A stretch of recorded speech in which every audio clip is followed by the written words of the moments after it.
Char Margolis.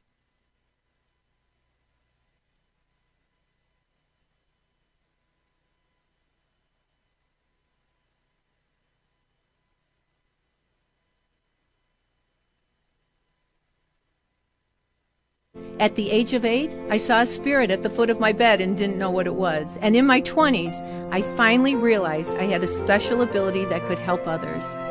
I have learned that love never dies. There is a spirit world that can communicate with us, and we all have the gift of intuition. Join me, and together we will explore the possibilities of the unknown from beyond and more. This is Char Vision. Char Margolis. Hey everybody, it's Sunny and Char, and today well, first of all, happy Valentine's Day. I want to make sure everybody knows that they're loved, at least by me. And but today I have somebody. It's a perfect day for Valentine's Day because this young man is so close to my heart. I just adore and love him, and I've known him for a long time, and we've become very close friends. And it's Chris Colfer. Show everybody so everybody can see how handsome. Hi, everybody. Hello. Yeah, and Chris and I met on Kelly and Regis and Kelly, wasn't it? Regis and Kelly, right? Yeah, and in like 20, I want to say it was like 2011, 2010 maybe? Yeah, a long time ago. and then he wanted to. I wanted to meet you, or you wanted to meet me? Well, I think back then I was afraid of you because I was afraid of psychics in general, and I didn't want anyone to tell me any bad news, so I was a little afraid of you. Aww. And I remember we passed in the hallway, and you were so sweet. You said, "I would love to give you a reading anytime you want. Give me a call." And I was like, "Oh, okay, sure, sure, lady." And then 3 years went by. And I remember I was on set on Glee, filming with Leah Michele, Naya Rivera, and Sarah Jessica Parker. Oh, wow. And the four of us were talking about psychics. Oh. And I said, "Oh my gosh, I met this woman on Kelly and Regis, and she offered to give me a free reading, and I never took her up on it, and I'm kicking myself because I never did. And you reached out 3 days later, just to let me know that your out of offer, nowhere, just to let me know that your offer was still on the table. That's crazy. Yeah, it's crazy. Yeah, and then we've been friends ever since. Yeah. So it's a great story. And I'm so proud of you. You guys, Chris is an amazing writer. He's got a series of stories called The Land of Stories, which is incredible. And you really need to read it. And it's one of those books that you're young or old, it's entertaining for everybody. Oh, thanks. Oh my God, yeah. It's absolutely written for people, just everybody. And then now, oh wait, before I show your book, your new book, I had no idea that you were on the New York Times or Time Magazine's most 100 influential people in the world. Yeah. Why didn't you tell me that? Well, they still haven't told me if it was a good influence. They don't ever tell you that part. They just say you're influence. It's amazing. Oh, thanks. And then you were on Absolutely Fabulous. Mm-hmm. Yes. Which I love. Oh.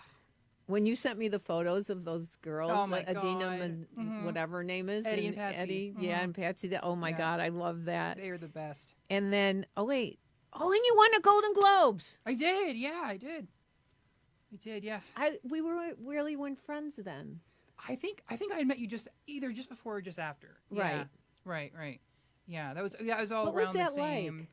I don't remember. It kind of just happened, and I remember I was 20 at the time, and so really I was so excited to be there and be nominated. But it's amazing. All I was thinking about was how am I going to sneak champagne when the camera's not on me. That was like, and so I had like a plan in my head. I was like, there's no way I'm winning, so I just have to wait until the category is announced, and then I won't have to worry about anything. And so then the category was announced, and they read my name, and I blacked out. I remember everyone jumping up at my table, and then next thing I know, I was backstage with a Diet Coke in my hand. That's all I remember. That's like an amazing story. It was pretty. Yeah, no, it was I bet incredible. your family was so proud. They were. My mom was so upset because she didn't come with me because I told her there's no way I'm gonna win. Like, either just stay home. There's no way. And I took my friend Ashley knowing instead. your mom, Yeah, she really would have been and then left out. she would have FOMO. She's very. So then she went with me to the Emmys the next year. Oh. And I didn't win. Oh, no. And she was like, well, you should have taken me last time. That's so your mother. So my mom. Yeah. Oh my goodness. Wait, so let me see what else I don't know about you. Let's see. Okay. Oh, and you got 3 People's Choice Awards. I did. Yeah. That's the fans. Yes, that was fans. But were you a teenage idol? Is that what? I would like to think so. Yeah. Right? Yeah. I like to call myself a child star just because I think it's funny. Child star. Well, You were 16, right? No, I was 19? 18? 18. Yeah, 18 when I got cast in Glee. So I was just out of high school. But you still have a baby face, so Thank you. Good doctors. you got lucky. You don't have any surgery. He No. has. He doesn't. No.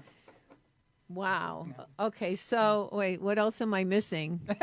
This Because- is quite an ego boost. Please, Yeah, please but keep going. I honestly, I might have known about some of these awards, but I forgot about them. But you're one of the most influential people. Well, you have influenced me. Oh, likewise. You've warmed my heart. Oh, ditto.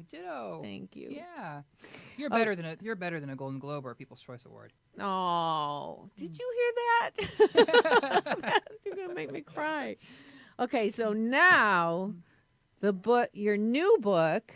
Is it a New York Times bestseller? All your books are New York Times bestsellers. Yes, they are. Yeah. All of them. Yeah, all of them. Yeah. Yeah. I mean, it's incredible. It's wonderful. Yeah. Yeah. That's the new one. It is called The Tale of Magic. Mm-hmm. And so, honestly, where can people buy all these books? And anywhere, Barnes and Noble, Amazon, Amazon.com. most independent bookstores. You guys, seriously, you need to read these books. They're really, really special. Oh, thank you. Yeah. Yeah. They're amazing.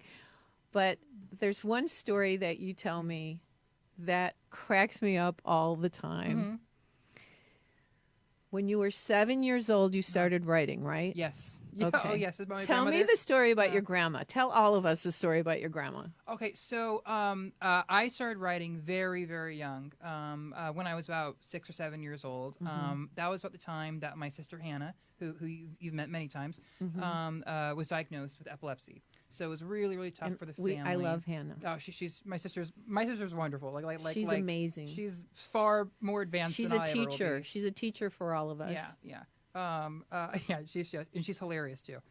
She has no filter whatsoever. So None. she will. None. She will. None. I've taken Hannah to visit like executives and taken them to her office. Right. And she looks them up and down and goes, "Can we leave?" And I she has no filter. I'm sorry. But she doesn't because she has epilepsy. She had epilepsy. Yeah, she has epilepsy. Yeah. And what did that do? Yeah, so when she was young, she had 50 seizures an hour when she was first diagnosed. Yeah, it was crazy. So it was rough on. I mean, it was horrible on her, and it was horrible on my poor parents and me. So I started writing as kind of a way to escape it all, and it was a coping mechanism. And that's when I first started writing The Land of Stories, which is my series. So luckily my grandmother lived across the street. Okay. And so I would. Wait, you started writing when you were 7? About 7. The Land of Stories? Yeah. You Isn't didn't. that crazy? I did. Yeah. Somewhere I have a file, or my grandma kept a file of just the nonsense I wrote as a kid. It would be a page long, but I would consider that a chapter. When I was a kid. So I would every time I'd finish a chapter, I'd go across the street to my grandma's house, and she'd proofread it, and she'd make all the spelling checks and the grammar and all that stuff. And if she liked it, she'd keep it in a stack by her coffee table. But if she didn't like it and thought I could do better, she'd rip it up and crumble it like Pelosi style, and then and throw it in the trash can. Say, Christopher, you can do better. And most of the time she was right. But to this day, she was the most difficult editor I've ever had to work with.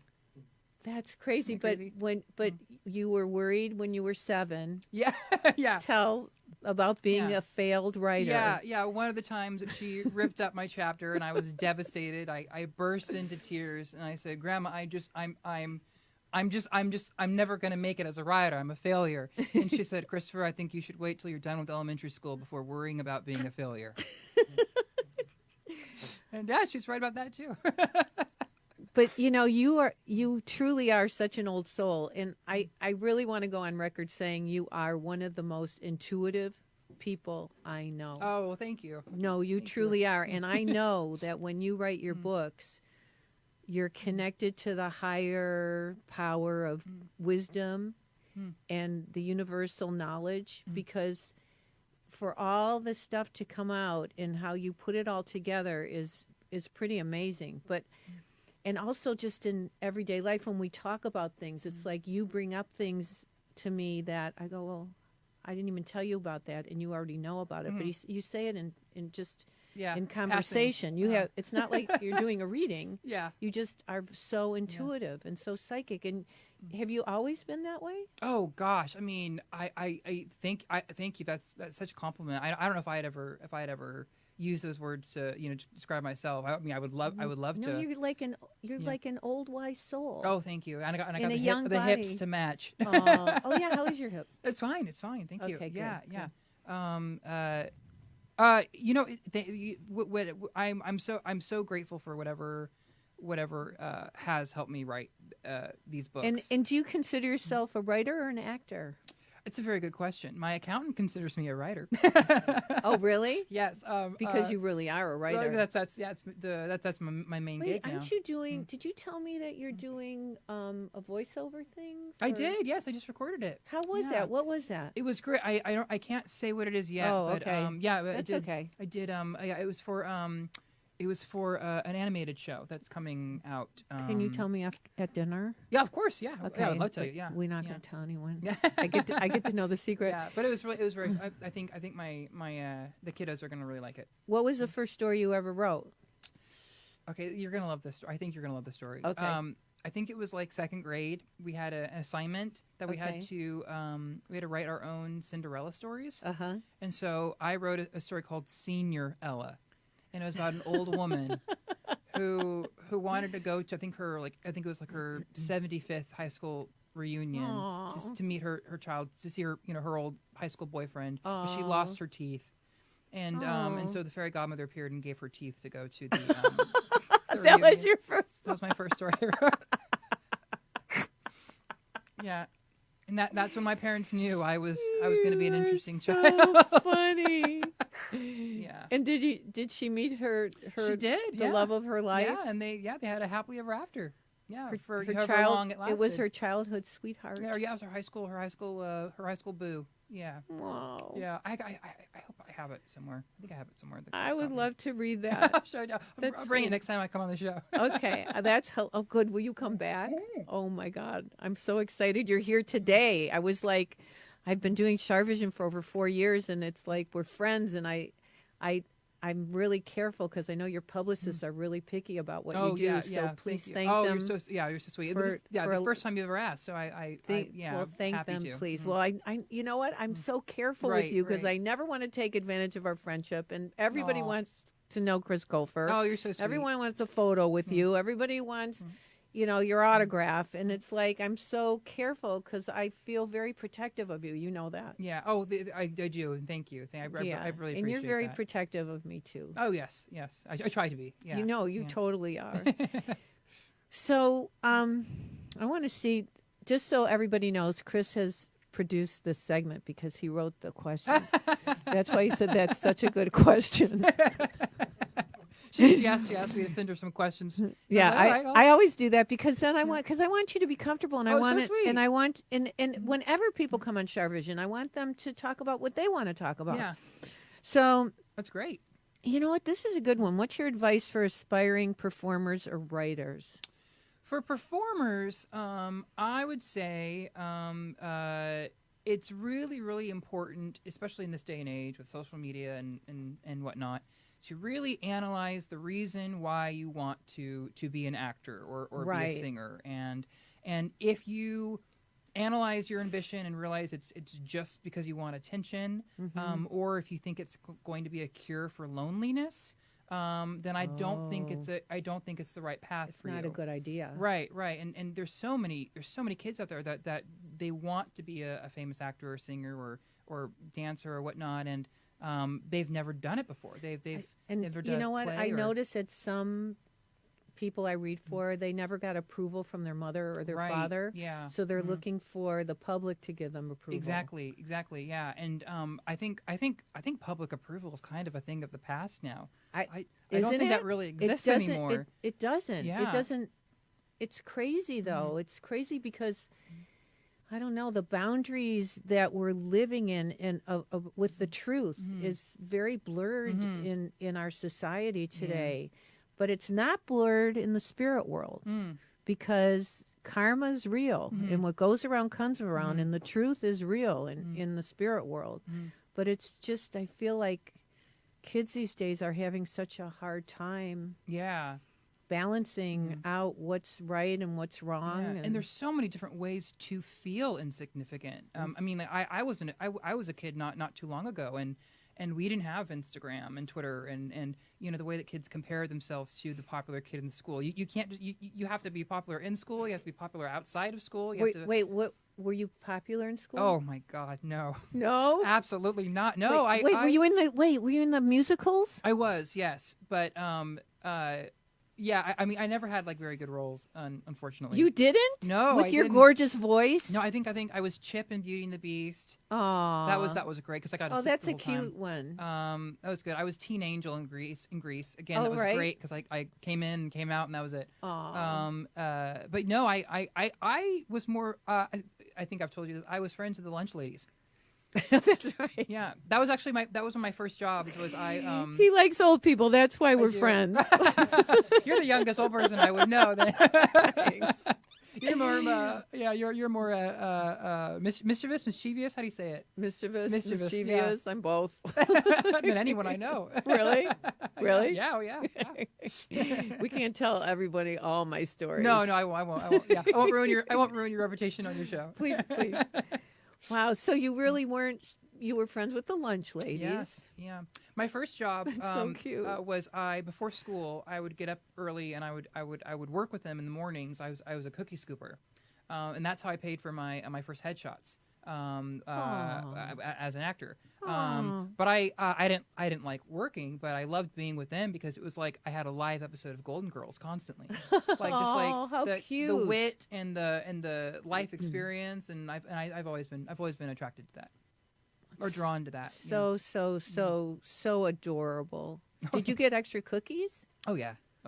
Probably didn't need them at the time. Yeah, well, I know that you look great now, but so you had a weight problem when you were younger. I was a little chubby. Yeah. Puberty was rough. Really? Yeah. But yeah, so that. When I came to visit your grandma, we went to your favorite pizza place. We did. Yeah. Well, that was the culprit. Was that pizza place? What was it called again? It was called Me and Ed's. Yeah. Me and Ed's. He loved that pizza. I did. It was like really fun to go. My dad always has it when I go back home to visit. Oh, yeah. That's so nice. That's so sweet. It's comfort food for you. It is, yeah. What's your favorite part of writing? My favorite part of writing, I think, is. It's funny. I sent you these questions now. No, I don't know the answer.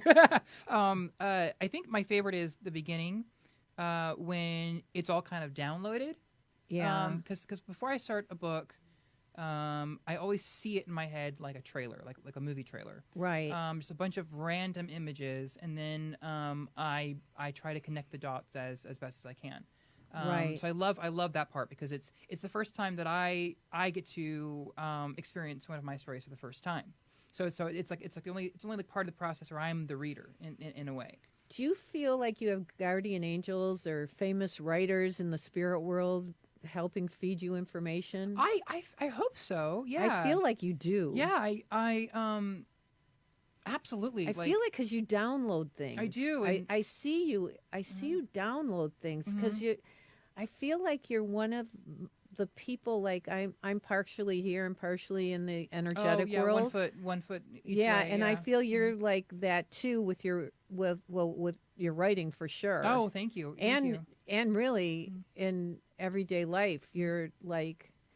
You have a wisdom about you. Oh, I've always had my head in the clouds. That's for sure. Right? Oh yeah. That's true. Yeah, You're so cute. There are times when I'm writing where 9 hours will pass by and I won't have even left my desk because I'll be in such a zone. You know, the Land of Stories is so special and so amazing. You guys, you really need to read the Land of Stories and also the Tale of Magic. Because this is his new book. And like he always gets on the New York Times bestseller, but why do you think kids resonate with your stories or with the Land of Stories? I think with the Land of Stories, which has been really, that's been phenomenally popular. Do you know how many countries are you in with that? I'm in 30 countries and 28 languages.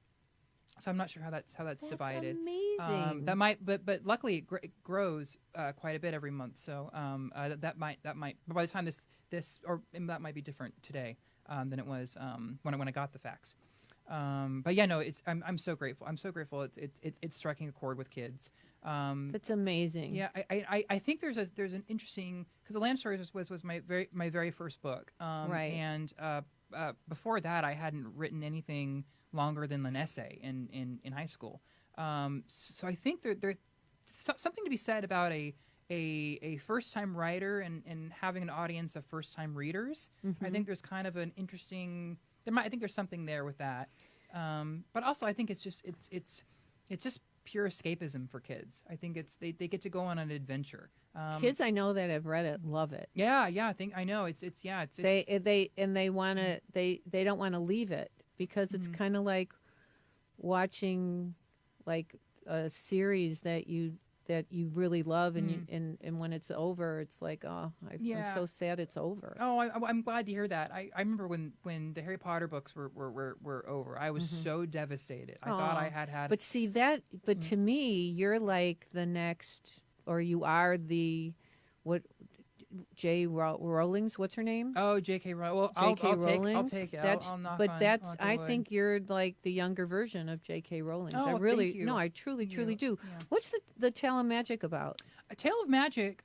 It's funny. It started as a prequel to the Land of Stories series, but when I finally sat down to actually write it, the world had changed so significantly from the time that I had signed the book deal that I decided to make it kind of its own thing, and felt this need to try to put some clarity and compassion back into the world with it. And that's one of the reasons why I love writing about kids so much is I think if we can pump them with compassion and comprehension and a respect of facts and I think they'll grow up to be better rounded adults. Well, I think kids are under so much pressure these days, and I think our whole society is. You turn on TV and there's always chaos. Yes, yeah. There's something going on with the government, or there's something going on with global warming, and you're not going to be able to grow up and, have the right food and the right water and the right shelter. I mean, it's so difficult, or we're on the brink of having a war with Iran, or we're on the brink of North Korea. Yeah. I wonder. It's crazy. I wonder if they are. That's why your book's so important. Oh, thank you. Thank you. I think it's important for kids to have escapism from all that. Can I say that my feeling is that eventually that the Land of Stories will definitely be like a movie. Like a movie or TV or something. Oh, I hope so. I feel so. Yeah, I feel so. Yeah, we're still in development for the first movie right now. So yeah, I feel like it's going to be good. And then your goal is to in the movie be in it. I don't think so. Right now we're developing the first Land of Stories film with 20th Century. and I'm attached to write and direct it and produce it. Uh-huh. So I think being in it might be Write a little. and direct. Yes, yeah. Have So, you directed before? I've never directed before. I've always been very bossy though. Yeah. So I think I'll be good at it. Or I hope. Well, I'm good I at just it. have a feeling it's going to come to fruition, and I have a feeling it's going to be hugely successful. Oh, thank you. Thank you. Yeah. I'm so happy for you, but I bet you're like going to be a great director. Oh, I hope so. Thanks. I'm really. It's funny. It doesn't really seem like directing though. Like whenever I think about it, it seems more like I'm bringing something to life more so than Right. than, I mean, I know it's going to be very, very technical and calling shots and via special effects and whatnot. But I really it feels more like giving birth in a way. The thing I find about you is that when you're in a business mode, you are all about creating the business, not pleasing people, not hiring people because they're your friends. Mm-hmm. You're very much about making it right energetically, making the perfect presentation. You are. Yeah, I think. When you're into business, you're very dedicated. Yeah. Oh, yes. Yeah. I And when I you're think it took me a while to writing- get there. I think growing up in this crazy industry really gave me a really good perspective of what's important and what's not. But you've kept your feet on the ground. Like, Oh, thanks. I mean, a lot of young people, you think about, Drew Barrymore, and she seems like she's kept her feet on the ground, but some kids just, they're still not alive. Yeah, I know. Yeah, Child stars. Yeah. I mean, it's really, really, really difficult being young in the public eye. Like that was quite an experience that I had. And Like you went from a small town. I'm sorry, I'm interrupting you. No, but please. I Yeah. what? Oh, I forgot. Keep going. Oh, but you went from a small town. Oh, that, yeah. That you couldn't even get the lead in the high school play or I tried. whatever. You tried. I tried. And then you become this like superstar. Yeah. And really, you're the one that carried that show. Oh, well, thank you. Thank you. No, you are truly the one that carried that show. Did anyone else win a People's Award or whatever it's called? I'm not sure. I think maybe I think Jane and I were. Jane. Yeah. Jane Lynch. Jane, Yeah, yeah. she's amazing. She is incredible. Yeah. But yeah, no, and it's I wish I had been older through all that experience, because it was so. I mean, don't get me wrong. It was a dream come true, and it really was exactly what I needed at that time. Just to kind of break away from my small town and do what I really wanted to do. And yeah, no, I mean, I can't imagine. I try not to pass any judgment on anyone in this industry, because I cannot imagine what it's like to be a to be a kid in this industry. Like Justin Bieber? Yeah, I mean, and a lot of people want to make jokes and point fingers, but like that is such a It's got to be tough so position. difficult. Yeah, and I feel so bad for those poor kids that end up in the Land Stories movie, because I'm going to be so overbearing, so protective. Yeah, but that's good. I'm like, oh, you think you're going to that party? No, no. It's a contract, morality. No, you're not going to that. Who do you want to talk to? No. Put the phone down. You're not going to that party. Oh my goodness. You're going to be like a super dad. I'm like Daddy Dearest. Yeah. Daddy Dearest. You're so funny. Yeah.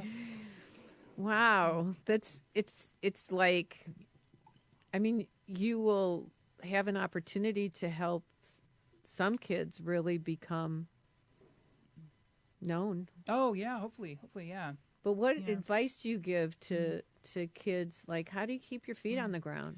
I think it's Your parents? sometimes people are born with parents that aren't great parents all the time and still rise above it. So I don't put everything on parents. What I would say is what I would have told myself in the beginning when I got overwhelmed was. There's gonna come. It too will pass. Like right now you're being stalked constantly by paparazzi. You feel like you're in a fishbowl. But one day, the show will end, and your star will fade, and everyone might make that seem like it's a bad thing right now. Right. But then life calms down and life goes back to normal. And but you also like. You're a writer, and a lot of people have no idea what writers look like. Yeah, who are famous writers. I mean, maybe some people might know what Stephen King looks like, or some other famous, J.K. Rowling's, maybe, but not really. You could pass her on the street, and I probably wouldn't know who she is. Yeah, that's one of my favorite things that I hear at book signings is kids they'll be looking at me, and they'll say, "Has anyone ever told you you look like that guy from TV?" And I'll say, I get that all the time. He must. I always tease him. Oh, he must be very good looking. And sometimes they're like, "No, he's not." But you are so adorable. I'm so happy that you're here. Oh, I'm happy to be here. So, okay. So then you wrote, and when you produced the show today, you wrote stories. Okay, so we're going to get to the stories. He's directing. He's directing some very funny stories after we take a break. Okay, we'll be right back. Don't go anywhere. You're going to laugh. Hey, everybody. It's Sunny and Shar, and I just wanted to answer a couple questions. People have been calling the office and texting and emailing. Do I do private sessions? Well, yes, I do. And I love reading for my clients. I do phone, Skype, FaceTime, and in person if we're in the same city. I also teach intuition. So if you have an interest in doing that, or if you're interested in getting your family together and you want a group reading, I do those as well. So just call 248-909-2427, ask for Nicole, and I look forward to reading for you. Thanks.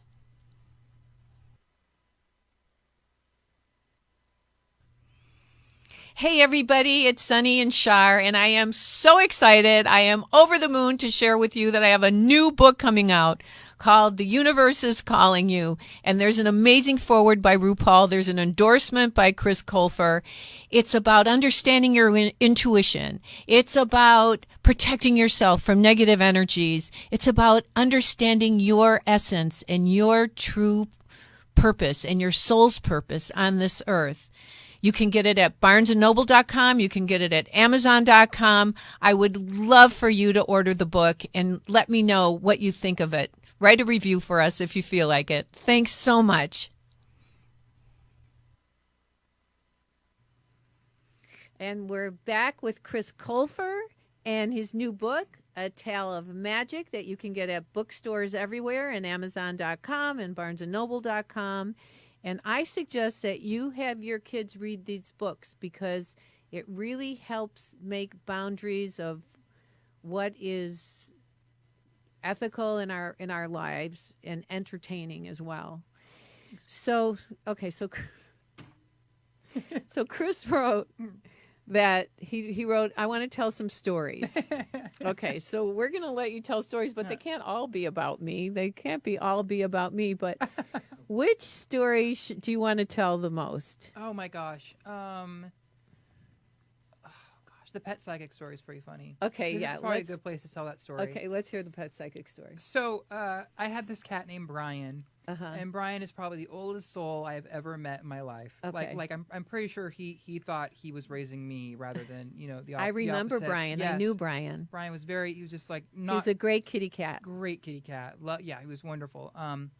And he got very, very sick. That was so sad. It was very sad. He quit smoking years ago, but still came back. So one of my friends said, you should really contact this pet psychic that I know, who just in case he has any unfinished cat business or anything. And I was like, oh yeah, why not? So I do it. And so we called her up and I forget her name. That would have been a good plug. But she had no idea who I was. Had no, didn't sound like she would know, have known me from TV. Right. And she started asking me questions, and and she started channeling him and nailed all of his ailments and that. And she goes, do you sing at him? And I was like, yes I do. And she goes, do you change the words of famous songs to be about him? And I'm like, yes I do. She goes like for example, The Hills Are Alive with the Sound of Brian. I finished the sentence like, yes I do. Oh my God. And I burst into tears because I've been told my entire career that my voice has been very soothing and helpful and has healed a lot of people, and I burst into tears thinking, oh my God, I'm singing to my cat and it's helping him, it's making him feel better. And the pet psychic goes, yeah, he hates your voice. He says if you want him to die peacefully, to shut up, and so I did. I mean, you guys, you need to watch the reruns of Glee. Chris has one of the most beautiful voices of anyone I've ever known. Thanks. That is hilarious. Yeah. Yeah. So I literally I got RuPaul read by the pet psychic. Oh, right. Boy, Yeah. I wonder, maybe you can find her name and I can put her on my show. Oh yeah, I'd love to. Yeah, I'll look it up. Yeah. I bet Shar Visionaries would love to hear and see what she has to say about Sonny Margolis. Oh yeah, probably a lot for Sonny. Maybe. Yeah. So, okay, so here's, okay. When Shar read for Chris's grandmother, I forgot I read for your grandmother. Yeah, we took a trip up to Clovis, and you gave her a reading. That's when we had your pizza. Yes, it was. Yeah. Yeah. It was really funny because my grandma had a bad memory towards the end of her life. By the way, his grandma was lovely. Oh, she was. He has the nicest family. She was a character. My grandmother was a character. She almost got us kicked out of the Palace of Versailles once. That's a story. She just pulled. We were in the hall. What did she do? We were in the Hall of Mirrors, and she just whipped out a sandwich and a Coke from her purse, and was like eating, looking around, and someone ran over and said, "Mademoiselle, you cannot eat or drink." And she goes, "Watch me." And so I was like, I'm so sorry. And wheeled her out really quick. But she was a preacher, right? She was a reverend. Yeah, a reverend. Her and my grandparents. They're reverends, and which is amazing in itself. Of a New Age church too, which was unheard of in my hometown. Did you sing in their church choir? That's where I started singing. Really? Yeah, my cousin Amy, she was the singer. When she was like 11 and I was like 5. Oh. And she sang every week at my grandma's church. And then Amy and her family moved to San Diego. And so in a very like Mama Rose style, from Gypsy, she turned to me and was like, "You're next. You'll be great." And so I was forced to sing against my will. Like what The Amazing Grace? Or? That's how it started. And then did it start Amazing Grace? Yeah, and then eventually she let me just sing whatever I wanted, and then she would, because she'd play the piano while I sang, and then I'd pick a song, and she would just write a sermon around whatever that song was, and sometimes I'd sing like. Oh wait, and unfortunately, Chris's grandma has crossed over to the other side, and you have her piano now, right? I do. Yeah, I have the piano that she taught me how to sing at. That's really so sentimental and so sweet. It's very she's very special. Now, I never met your grandpa. What was he like? Oh my gosh, he was hilarious. He loved asking people to pull his finger. And he used to. People who like my fans will probably understand why I am the way I am because of my grandparents. But yeah, they're both characters. They were through like the 60s and 70s. They had like a June and Johnny Cash like cover band. Oh. And they would just perform all over town, just doing, going down to Jackson and all that, and Did they play? Oh, she played piano, and they played guitars too. Amazing. Yeah, it was pretty. Yeah, they're pretty rowdy. Yeah.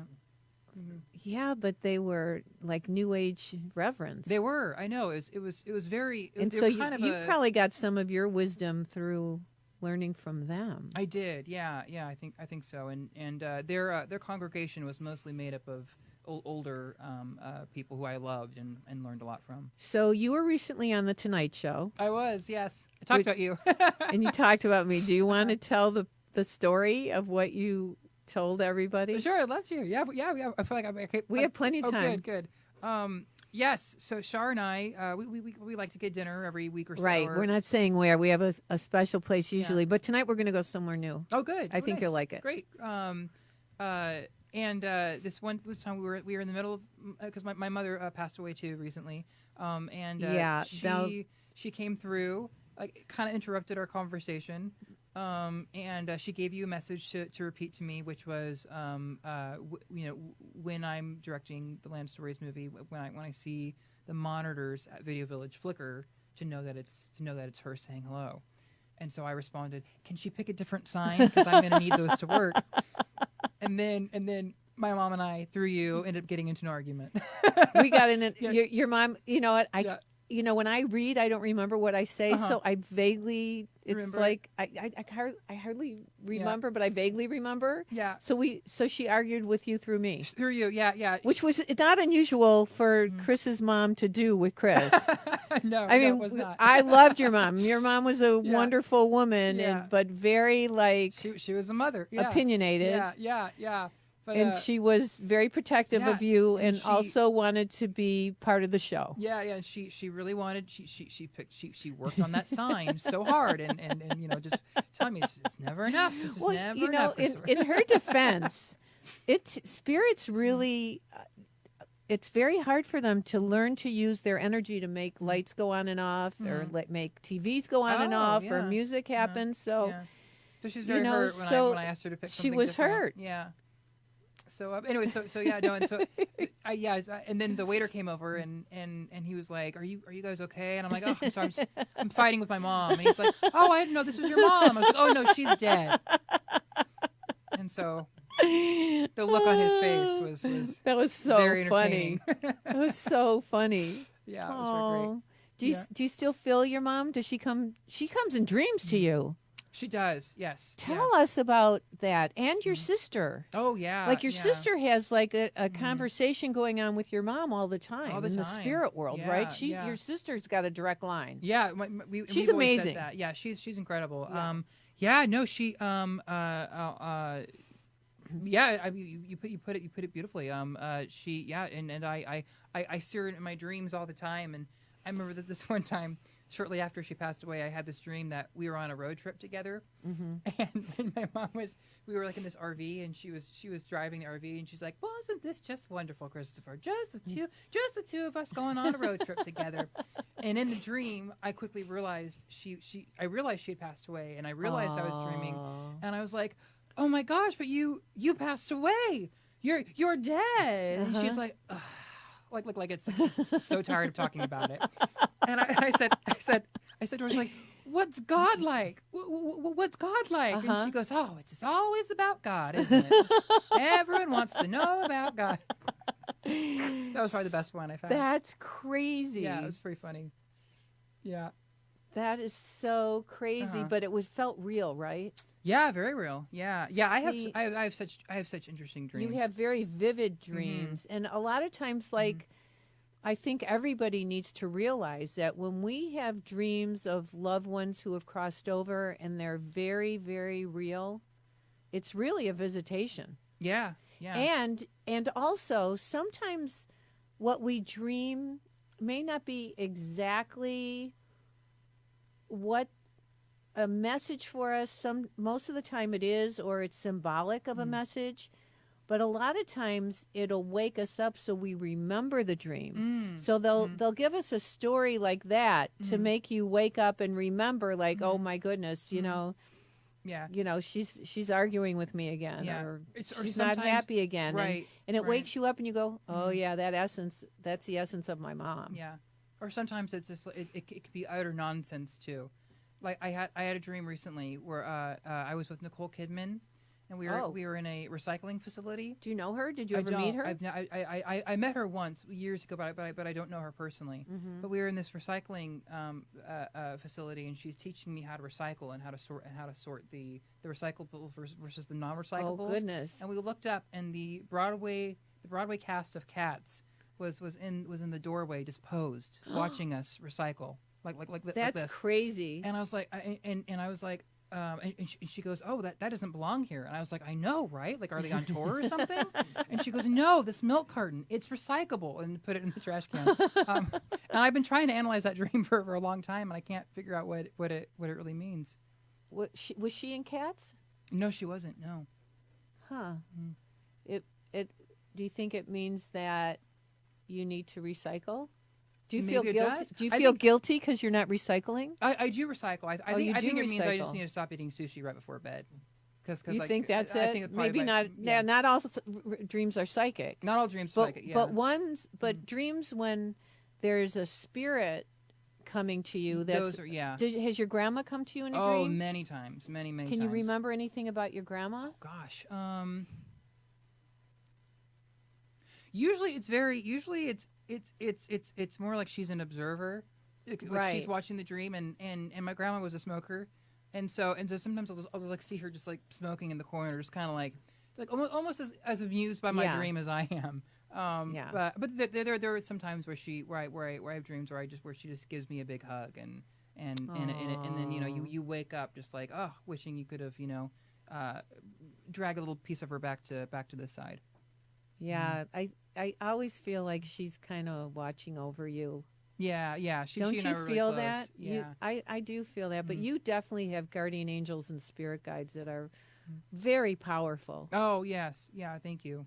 That I feel like, but what's interesting is like you're a direct line. Like you don't have like the veil between here and the universal knowledge and here in the spirit world is very thin for you. It's like, I feel like kids your age and even younger are you a millennial? Are you, or are you a Gen X? I believe I'm a millennial. Millennial, Yes. yeah.